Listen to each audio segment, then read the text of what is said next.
Welcome to this deep dive. If you're joining us today, we have a mission that's going to take us right into the hidden machinery of the medical and legal worlds. Yeah, it's a pretty fascinating one. It really is. We're unpacking a highly detailed 24-page legal memorandum in order. Right, from the U.S. District Court in the Eastern District of New York. Exactly. The date stamped on this document is March 5, 2026, and the judge presiding over the case is Judge Pamela K. Chen. And we are looking at a multi-million-dollar medical fraud lawsuit here. Huge numbers. On one side, we have the plaintiff, a Vermont-based insurance carrier named Union Mutual Fire Insurance Company. And then on the other side, the defendants. That's a New York radiology practice called Kolb Radiology. Its owner, Dr. Thomas Kolb, and the practice's office manager, Melissa Liriano. So the sheer scale of what is being alleged in these 24 pages is really what makes this document worth our time today. Oh, absolutely. I mean, we are looking at an entire system. The allegations detail a scenario where standard medical diagnostic procedures were allegedly manipulated to extract just massive payouts from insurance companies. It's wild. It serves as a perfect case study in how complex fraud schemes are structured. And perhaps more importantly, how the federal legal system attempts to untangle them when the defendants use layers of intermediaries to, hide their tracks. Right. And the hook here for you, the listener, is the ripple effect. How does a simple X-ray or an MRI reading supposedly snowball into millions of dollars in fake settlements? Fake settlements, completely unnecessary surgeries. Right, and a massive legal showdown over who actually got duped. Okay, let's unpack this. Let's do it. We are going to cut through the dense legal jargon in this memorandum to find those real aha moments about how these schemes operate in the real world. Because they really do impact everyone down the line. For sure. So according to the plaintiff, Union Mutual, since at least 2018, Kolb Radiology was running a highly targeted operation. Very targeted. They were focusing on patients involved in personal injury lawsuits. We were talking about slip and falls, car crashes, construction accidents, that sort of thing. Yeah, and the trick, at least according to the lawsuit, lies entirely in the diagnostic reports. Right, the actual paperwork. Exactly. The plaintiffs allege that the defendants were creating false medical reports by either inventing acute injuries that simply did not exist. Out of thin air. Basically. Yeah. Yeah. Or they were failing to note that a patient's conditions were actually chronic or degenerative. So they were allegedly attributing everyday pre-existing wear and tear to this specific accident in question. Precisely. And what's fascinating here is the pivotal role of the radiologist in this whole medical legal ecosystem. They're at the center of it. They really are. A radiologist's report acts as the fundamental trigger for a massive chain reaction of events and obviously expenditures. Let's visualize that ecosystem for a second so you can really picture it. Imagine someone falls at a grocery store. Yep. They go to a clinic, they get an MRI, and that image goes to a radiologist. If the radiologist says, well, this is just normal arthritis for a 50-year-old. The chain stops right there. Exactly. But if the radiologist states that there is an acute traumatic injury caused by that specific fall, that single piece of paper suddenly justifies a cascade of expensive subsequent treatments. it gives the green light for costly and potentially completely unnecessary orthopedic surgeries or pain management injections. And it doesn't stop with the medical treatments either. In the legal realm, that same piece of paper massively inflates the value of general liability lawsuits. Because the lawyers get involved. Right. The radiologist's findings become the foundational evidence that personal injury attorneys use to demand large settlements from the grocery store's insurance company. The attorneys build their entire damages model on the severity of the injury documented by the radiologist. So if the foundation is artificially inflated, the entire settlement demand skyrockets. The staggering numbers in this document really bring the scale of that artificial inflation to life. They are massive. Union Mutual claims that these fraudulent reports have resulted in total injuries amounting to at least $5,485,532.83. Over $5 million. Just incredible. They state they have already paid out $2,382,500 in settlements to date based on these allegedly fake diagnoses. Which is money already out the door. Exactly. The judge's memo even highlights specific examples to make the financial bleeding concrete. Yeah, I remember seeing Claimant D in there. Right. Claimant D, where Union Mutual was caused to pay out $480,000 for the resolution of that single action. And then there's a claimant F. Yes, claimant F, which cost them $650,000. Just for one claim. For one claim. Yeah. And that is exclusive of the immense litigation costs they spent fighting these claims. Plus, the lawsuit includes a redacted exhibit flagging 52 total potential claimants whose records allegedly contain these fraudulent findings. 52 claimants. So faced with a $5.5 million footprint, the defendants, Dr. Kolb and Kolb Radiology, initiated a very calculated legal chess match. They didn't just proceed to trial to argue the medical facts, No, they didn't. They filed a motion to dismiss. relying specifically on the federal rules of civil procedure, primarily rules 12b1 and 12b6. They wanted the case thrown out on technical and jurisdictional grounds before a jury could ever see a single MRI scan. Which is a common defense strategy, honestly. I want to break those rules down because this is where the defense strategy gets incredibly clever. It really does. The first line of attack is Rule 12b1. Think of this rule as the bouncer at the door of the federal court club. I like that analogy. It's all about subject matter jurisdiction. Right. For a federal court to even have the power to hear a diversity action, which this is since Union Mutual is from Vermont and the defendants are from New York, you need complete diversity of citizenship. But the bouncer also demands a cover charge. Exactly. The matter in controversy must exceed $75,000. If the plaintiff's direct damages are less than that, they don't get into federal court. So the defendants essentially walked up to the bouncer and said, "Hey, look at our books. The plaintiff hasn't paid us a dime." They actually submitted sworn affidavits from their billing attorneys. Right, stating that they searched their electronic billing systems and found absolutely no insurance claims submitted directly to Union Mutual. And 0 payments received directly from them. So the defense argued that Union Mutual has no direct out-of-pocket losses over $75,000 stemming directly from Kolb Radiology. Because there was no direct financial transaction between the two parties, they claimed the jurisdictional threshold wasn't met. It's a purely fact-based challenge to the jurisdiction. They are telling the judge the plaintiff's math is an illusion because the money never flowed directly from point A to point B. But Judge Pamela K. Chen denied this part of the motion. And to understand why, we have to look at New York's out-of-pocket rule regarding fraud damages. Right, because the rule doesn't just capture the money you hand directly to the fraudster. It also captures consequential damages.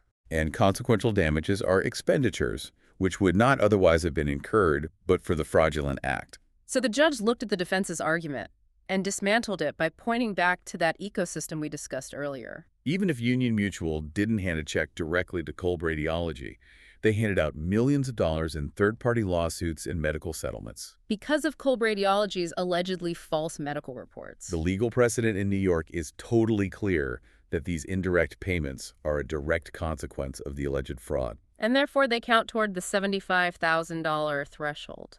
I want you, the listener, to really think about the underlying logic here. If someone's deliberate actions indirectly force you to write a massive check to a third party, haven't you still lost that money? Exactly. If someone throws a rock through your window, you don't pay the rock thrower, you pay the glass repair company. Great point.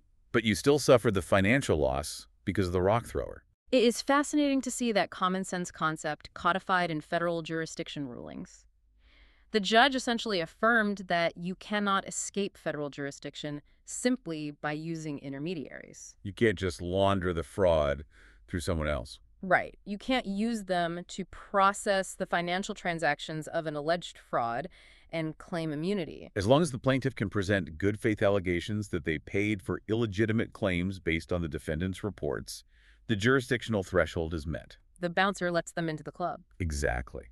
But the defense had a backup plan. Having lost the 12b1 jurisdiction battle, they immediately pivoted to Rule 12b6. Which is a motion to dismiss for failure to state a claim. This is where the defense says, okay, we are in the club, but even if everything you say in your complaint is true, it still doesn't amount to a valid legal claim for fraud. They specifically attacked Count I the lawsuit, which is for common law fraud. And think about what it actually takes to prove fraud in federal court. You can't just stand up and say they lied. Oh no.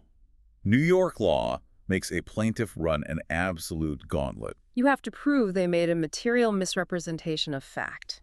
then you have to prove they knew it was false, That they had an intent to induce reliance on that lie, that the plaintiff justifiably relied on it. and that actual damages occurred. It is a very high bar. So the defendants pushed back hard on that intent element. They argued that their motive was simply to profit from more patient referrals. They claimed this is a motive ascribable to every for-profit medical practice in the country. Right. They said that providing ordinary course medical services isn't proof of fraudulent intent. Businesses naturally want to maximize profits and keep referral sources happy. But the judge drew a very sharp line in the sand regarding that argument. Seeking funds to which you are not entitled via a pay-to-play scheme is entirely different from a generalized financial incentive. The allegations weren't about Kolb seeking normal compensation for legitimate healing services. They were about Kolb knowingly profiting from reimbursements for diagnostic services that were allegedly fabricated. Which brings up the next hurdle in the fraud gauntlet. Reliance. Yes. The defense returned to the fact that they never billed Union Mutual directly. Right. They argued that they only ever transmitted their radiology reports to the patient's personal injury lawyers and treating doctors. They had zero direct communication with the insurance company. Therefore, they argued, Union Mutual couldn't have justifiably relied on their lies. Because Kolb Radiology never actually lied to Union Mutual. They lied to the doctors and lawyers. Here's where it gets really interesting. The defense is essentially arguing, we gave the poisoned apple to the middleman, so you can't sue us for poisoning you. And in New York law, there is a general rule that reliance cannot be based on indirect communications through a third party. However, the court applied a massive exception to this rule. Utilizing what is known as the mere conduit theory. The mere conduit theory is a vital piece of legal precedent for dealing with complex chains of information. It states that if a third party acts as a mere conduit, meaning they act as a scrivener, just passing along the misrepresentations, right, without filtering them or subjecting them to their own independent process of evaluation, then the reliance claim against the original author of the lie is still viable. So a scrivener is basically just a copyist or a messenger. Yes. In this case, the third-party doctors and personal injury lawyers didn't alter, modify, or independently verify Kolb Radiology's MRI and X-ray reports. They took those allegedly fraudulent reports, attached them to their settlement demands, and passed them directly along to the insurance company to demand payment. They were just the messengers carrying the allegedly toxic documents. And Judge Chen's ruling on the defense's argument here is absolute. The text notes that the judge found it defies logic that Kolb Radiology only intended to deceive the doctors and lawyers. It raises an important question about the fundamental mechanics of the scheme. Why would Kolb only want to trick the intermediaries? Right. As the judge pointed out, the entire scheme only functions if the entity holding the checkbook is deceived. The doctors and lawyers weren't paying for the subsequent surgeries out of their own pockets. Union Mutual was. Without the insurance company paying out those inflated claims, the ecosystem collapses. The lawyers don't get their contingency fees from the settlements. The orthopedic surgeons don't get their massive surgery fees. And consequently, they stop referring lucrative patients back to Kolb Radiology. Union Mutual is the ultimate food source for the entire operation. The judge recognized that the defendants had to know their reports would end up on the desk of an insurance adjuster. You can't toss a lit match into a dry forest, walk away, and claim you didn't intend for the trees 3 miles away to catch fire when the wind blows. That's a great way to put it. The intent for the insurance company to rely on those documents was baked into the very design of the process. The court ruled that, at a minimum, the plaintiff presented a valid question of fact regarding intent and reliance. Which is more than enough to survive a motion to dismiss at this early stage of the litigation. So they lost the fraud argument, but the defense had another target. They moved to count 2, which is unjust enrichment. And they basically copy-pasted their previous defense strategy. They argued, you didn't pay us directly, so we weren't unjustly enriched at your expense. We got paid by the lawyers or the medical funding companies, not Union Mutual. The law of unjust enrichment, however, looks at the economic reality of the situation. Not just the technical routing of the funds. Unjust enrichment is fundamentally about the benefit retained by the defendant at the plaintiff's expense. It does not strictly require that the money was handed over directly by the plaintiff to the defendant. The plaintiff adequately alleged that the defendants obtained monetary benefits they weren't entitled to. And the ultimate source of those funds, regardless of how many hands they passed through, was Union Mutual. So the judge allowed the unjust enrichment claim to proceed right alongside the fraud claim. But there is a massive plot twist in this legal drama. A really big one. Not everyone on the defense side is going down with the ship. Melissa Liriano, who is described in the documents as the longtime office manager for Kolb Radiology, is completely dismissed from the case. The judge granted the motion to dismiss in its entirety for her. To understand why she got off the hook while her boss didn't, we have to look at another highly technical rule. Rule 9b. Rule 9b deals with the pleading requirements for fraud. Because an accusation of fraud is so serious and can severely damage reputations, federal courts do not allow vague, sweeping allegations. You must plead fraud with particularity. This means the complaint must specify the statements that the plaintiff contends were fraudulent. Identify the speaker. State where and when the statements were made. And explain exactly why the statements were fraudulent. It is the who, what, when, where, and how. You can't skip any of it. The plaintiff in this case had actually filed a second amended complaint. They had multiple tries to refine their arguments and get this right. Yet they still lacked any particularized allegations against Melissa Liriano. They essentially lumped the office manager in with the doctor and the practice, assuming her administrative role made her complicit. But in a federal fraud case, guilt by association or job title is entirely insufficient. You cannot just name an office manager and say she was part of the conspiracy. You have to specify exactly what fraudulent actions she personally took, What specific knowledge she possessed regarding the falsity of the medical reports. and how she actively contributed to the scheme. Because the complaint failed to provide those specific details regarding Liriano's conduct, the judge dismissed her from the action. The judge even declined to give the plaintiff another chance to amend the complaint to try and rope her back in. Noting that they had already amended it twice. It is a tough break for the plaintiff's legal team, but a massive sigh of relief for the office manager. I bet. The judge also cleaned up one more procedural issue, count 3, which was for declaratory relief. The judge dismissed this as an independent cause of action. This is a nuance of civil litigation that often confuses people. Yeah, declaratory relief is asking the court to officially declare the rights of the parties or declare that the defendant's actions were unlawful. But it is technically a remedy, not a standalone legal claim. Right, you don't sue someone for declaratory relief in a vacuum. You sue them for fraud, and if you win, the declaratory relief is one of the remedies the court grants you. Alongside monetary damages. Exactly. The judge dismissed count the third as a separate claim just to streamline the lawsuit, but explicitly noted that the plaintiff can still seek it as a remedy if they win on the surviving counts. Let's look at the final scorecard after this 24-page ruling. Melissa Liriano is out. Count 3 is reclassified. But Dr. Thomas Kolb and Kolb Radiology must face the music. Counts more and 2, common law fraud and unjust enrichment, survived the defense's best attempts to kill them. And they will proceed to the discovery phase, where emails, internal documents, and depositions will finally come into play. So what does this all mean? If we connect this to the bigger picture, this document brilliantly illustrates the federal legal system's ability to pierce through clever technicalities and corporate veils. The defense attempted to build an impenetrable wall of intermediaries. Third-party doctors, personal injury lawyers, and complex billing technicalities. They stood behind that wall and essentially argued, you can't touch us because you didn't hand the money directly to us. But the court systematically dismantled that wall using the out-of-pocket rule and the mere conduit theory.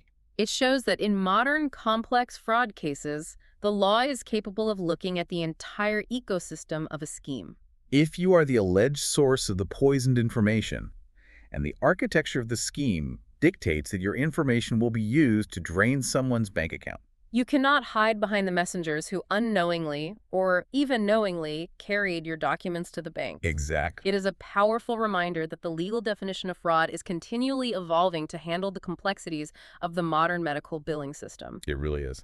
And it leaves me with a final, somewhat unsettling thought for you, the listener, to mull over long after we wrap up here. Let's hear it. If a single localized medical practice in New York can allegedly generate over $5.4 million in fraudulent damages through just 52 flagged claimants, Just 52. how much hidden inflation exists in our everyday insurance premiums due to similar schemes across the country that don't get caught? That is the big question. Every time we open our mail and see our auto liability or health insurance premiums go up, we might just be paying the invisible tax of a perfectly executed, entirely undetected scheme. It is a sobering thought. and one that certainly highlights the broader real-world impact of the legal battles buried inside these seemingly dry court memorandums. Thank you so much for joining us in the room today as we unpacked this incredible case. We hope it gave you some valuable insights into the mechanics of medical fraud and how the legal system fights back. It's been a great discussion. Keep questioning the information around you, and we will see you on the next deep dive.